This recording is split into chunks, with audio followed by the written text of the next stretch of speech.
आषाढ़ महीने का मध्य, नदी उफान पर है। आसमान में काले बादल और बिजली की चमक में पेड़ों की हड्डी जैसे शाखाएं नजर आती हैं। रत्नेशपुर गांव के दक्षिणी छोर पर एक प्राचीन श्मशान है जिसका नाम है अघोर क्षेत्र। लोग कहते हैं यहां मृत्यु सिर्फ अंत नहीं, यहां मृत्यु एक दरवाजा है जो किसी और लोक में ले जाता है। हर पूर्णिमा की रात ठीक 12 बजे श्मशान के दक्षिणी छोर पर वह दरवाजा खुलता है। तब मंत्रोच्चार की ध्वनि, अदृश्य जंजीरों की झनझनाहट और मृतकों की आवाज में कोई पुकार सुनाई देती है। आओ, मेरे साथ आओ। आलोक चौधरी शहर का एक फ्रीलांस फोटोग्राफर जिसे अजीब और रहस्यमयी जगहों की तस्वीरें लेना पसंद है। वह रत्नेशपुर आया है नदी और श्मशान की कुछ तस्वीरें लेने। लेकिन गांव के मेले में घूमते घूमते उसके कानों में श्मशान के दरवाजे की कहानी पड़ती है। एक बूढ़ा जिसकी आवाज खुरदरी थी कहता है, बाबा, उस दरवाजे के खुलने के दिन भूलकर भी मत जाना। जो गए हैं बस शरीर लौटा है, आत्मा नहीं। आलोक हंस कर टाल देता है। दरवाजा क्या कभी सच भी होता है? बूढ़ा बस एक नजर डालता है, ऐसी नजर जो ठंडी धुंध की तरह तन पर उतर आए। पूर्णिमा से एक दिन पहले ही आलोक तय करता है कि वह साबित करेगा कि ये सारी अंधविश्वास की बातें झूठी हैं। वह अपने बैग में रखता है DSLR कैमरा और ट्राइपॉड, ताकतवर टॉर्च, अतिरिक्त बैटरियां, वॉइस रिकॉर्डर। लेकिन रात में बादलों की गरज और हवा की सीटी जैसी आवाज में ऐसा लगता है जैसे पूरा गांव नींद में नहीं बल्कि डर में खामोश है। बस दूर से आती है मरी हुई नदी की गंध, एक सड़ी कच्ची सी गंध जो सांस के साथ भीतर उतर जाती है। रात ठीक 11:50 बजे आलोक श्मशान के दक्षिणी छोर पर खड़ा होकर कैमरा सेट कर रहा है। चारों ओर अजीब सी ठंड छा गई है, यहां तक कि ठंडी धुंध उसके शरीर से चिपककर हाथों को सुन्न करने लगी है।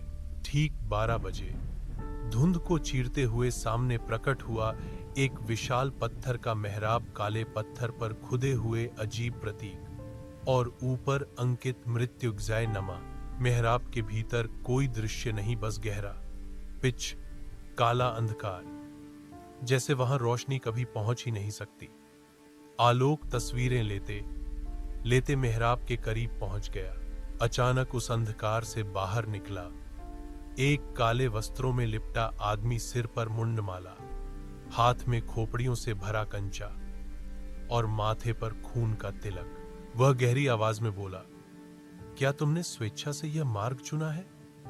आलोक ने कोई जवाब नहीं दिया, बस कैमरे की क्लिक चलती रही। तांत्रिक हौंस पड़ा, ऐसी हौंसी जिसे सुनकर लगता है जैसे किसी का गला चीरकर फाड़ दिया गया हो। आलोक ने जैसे ही कदम बढ़ाया, जमीन मानो उसके पैरों के नीचे धंस गई और अचानक वह एक दूसरे लोक में पहुंच गया। आसमान में चांद नहीं, बस गहरी लाल आभा फैली हुई। चारों ओर तैर रही थीं मृत मनुष्यों की परछाइयां जो जंजीरों से बंधी थीं। दूर खड़ा तांत्रिक मंत्र जप रहा था, काल भैरवाय नमः। आलोक ने देखा हर परछाई की आंखें खाली थीं, लेकिन वे धीरे धीरे उसकी ओर बढ़ रही थीं। तांत्रिक धीरे धीरे आगे बढ़ा और बोला, मैं अघोरानंद कभी इस गांव में था। मेरे गुरु ने मुझे सिखाया श्मशान द्वार तंत्र, जिससे जीवितों की आत्मा को कैद कर अमर हुआ जा सकता है।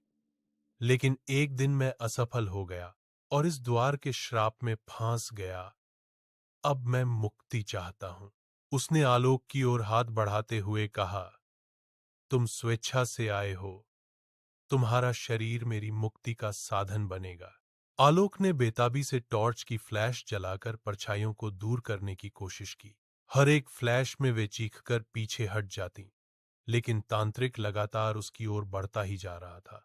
आलोक ने अपना वॉइस रिकॉर्डर चालू किया और बार बार मंत्र दोहराने लगा, मृत्युंजय नमः।